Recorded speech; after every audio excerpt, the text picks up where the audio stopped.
not kidding when I say it's probably one of the cleanest samples I've had. My name's Jadon Messer. I farm in southwestern North Dakota. We farm mostly canola, wheat, corn, peas, some soybeans here and there, durum and barley.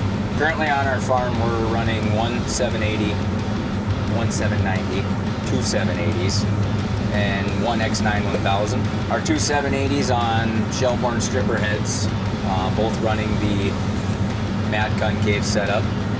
And then we've got our 790 here with canola set up with the MAD Concave setups, and then we've got the Condex and the X9 and the Condex and the other 790. First impression, obviously questions of what the split frame entailed, but once you figure out that it's simply just for the efficient timing of swapping out concaves, it really got me intrigued. You know, me and my dad are usually the ones that got to change out all the concaves when we switch to different crops, and it's usually an hour job with two guys per combine, or for a couple combines maybe. And so yeah, the first impression of them being quicker to change out. What got me intrigued at first, we started with just the one combine.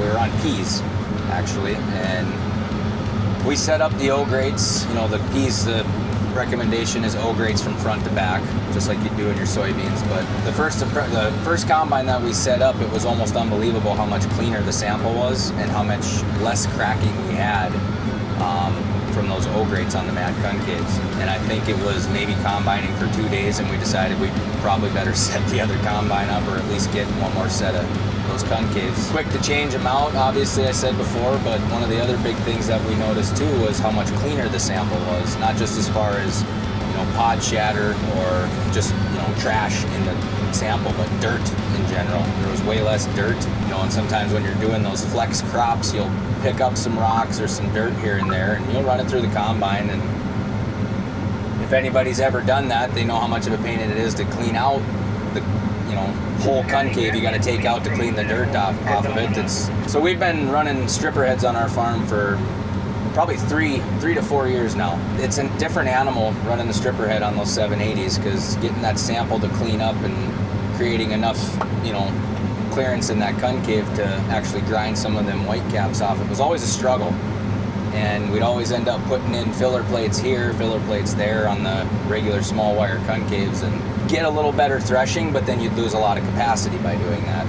So you were slowing down significantly. This was the first year we tried out the MAD Concaves with the hard thresh system on the front, and then the 225s in the middle, and then the O grates in the back, or excuse me, the 375s in the middle, and the O grates in the back. I'm not kidding when I say it's probably one of the cleanest samples I've had, and I think we picked up almost a mile an hour, you know, just from putting that setup in there. We're getting probably, I mean, last year I think we were anywhere from 18 to 20 acres an hour when it was moving through the field, and this year we're pushing like 25, 26 acres an hour. You know, the nice thing about those concaves is, so when we started, we had the thought process of it should be the hard thresh in the front, 375, and then the O grates in the back. And we ran it like that in the barley and in the durum, and then we got to some easier threshing wheat. We just had the idea of like, well, let's try the 225s in there, or even the 225s on one side and leave the hard thresh on the right side. And we did that. First thing we did was we took the 225, replaced the left side. If you're sitting in the cab, the left side, we replaced that hard threshing grate with the 225. I think we picked up maybe 0.4 mile an hour just by doing that. Sample was still clean, so we decided let's take the hard thresh out and put 225s in the front. Once again, we did it within 5 minutes, and we picked up a whole mile an hour from what we were doing before. Times of the year or different conditions, whatever it might be, it's just really nice to be able to take the time and not dread the time to change concaves out.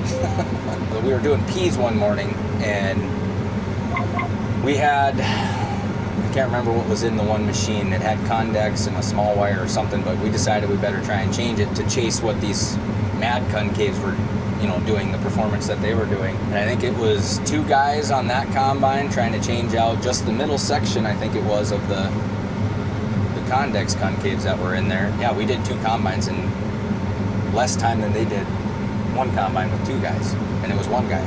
So that says a lot. Time is very crucial on a farm, and you're limited time of how much time you get to harvest, so I don't want to waste time changing concaves out, you know. But you also got to be aware of the fact that, I should say this, one thing about those concaves is it really does make me aware that there are better options, and taking the time to switch out the concaves and do the right thing can actually put a lot of revenue in your pocket. It's all the different variables that depend on what you're going to do, and most guys, I mean, even us, before having these concaves, I wouldn't take the time to change it. You know, I just try to adjust my crop settings on my combine, and realistically I should be changing my concaves out. So the stripper heads have a lot of different things that pay back on the farm.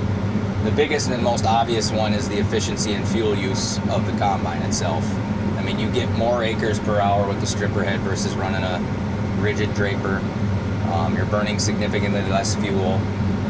So there's huge dividends there just from the harvest aspect of it. It's also residue management. You're not taking all the straw, you're not cutting it up into fine pieces and spreading it on top of the soil and essentially creating like a thick membrane of wet straw. Doesn't allow the soil to breathe. Creates a lot more healthy environment for that soil health. And we've noticed a difference in our soil ever since we started using those stripper heads. The other big thing is moisture. You know, through the winter, you catch a lot more snow with a 2-foot tall stubble versus an 8-inch tall stubble. It's also shading the ground more through the growing season, so you're preserving moisture there. And out in southwestern North Dakota, water's king, so we got to try to preserve as much water as we can. I think the last thing to it would be seeding. We seed with disc openers, and anybody who uses a disc opener on some chopped up straw and like 100 bushel wheat stubble, you know that you're going to hairpin unless it's 100 degrees outside to go slice through that residue. Not an issue with the stripper stubble. The stripper stubble is all standing, the disc is in the ground, there's absolutely no hairpinning. Lots of benefits to it. My brother Travis got set up with a set of the drop pans, I think like 3 years ago. We've learned that it's worth taking, that's another thing, time is crucial, but nobody wants to ever stop and take the time to go look at those things. But we do it on every single crop, especially every single crop. And then if we feel like we're not doing the best job, I mean, it's a great tool to have to just go verify what you're actually doing. My Uncle Jer was running a 790. I think he was throwing out almost 1.5% or something like that. Made a few adjustments here and there, and I mean, he's doing a lot better. He adjusted all that stuff just from taking 10 minutes to check with your drop pan. It's just one of those things. I think you're making, Bushel Plus is making things in the field. You understand that time is money. You don't want to throw your money out the back of the combine. So having these tools and understanding the fact that we're trying to do it in a hurry, like that drop pan takes 5 to 10 minutes maybe to do. All things that you got to be aware of in the field.